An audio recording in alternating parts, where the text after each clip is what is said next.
Hey, what's up, DIYers? Mike Borders with the Mike Borders channel. Thank you for watching. We have a wobble in our front tire, and while we're driving down the highway going 70 miles an hour, the tire wobbles, but our steering wheel, there's no movement or shake. Let's go outside and show you what's going on. All right, DIYers, outside now, and here's our Chevy Colorado, and the front passenger wheel right there, that is our wobble wheel.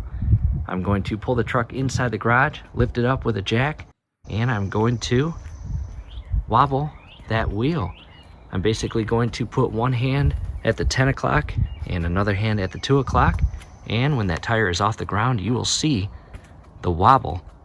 And if you have the amount of wobble that we do, again, inside here, if I remove this cap, you can see the lug nuts that secure the wheel or rim to the inner hub. And while we're talking about that, it may be as simple as just tightening your lug nuts. Unlikely, but in the event that you have loose lug nuts, well, tighten them up. That might be your issue. However, in our case, it's not. Our lug nuts are properly secured and tight. And again, our inner bearing is separating from the hub, and that is not good. And real quick, scrolling above right now is a link to a video that shows you how to prepare a derby car.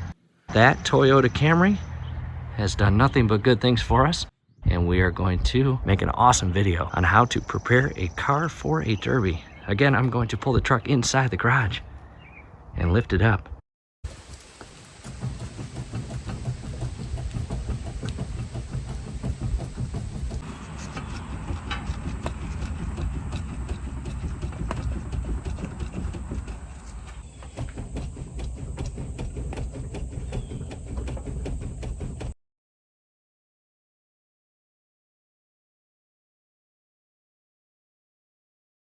DIYers, we're back inside, and in my opinion, we have a hub and bearing beginning to separate, and that needs to be replaced. Scrolling above right now is a link to a video that shows us replacing that exact hub. Thanks again for watching.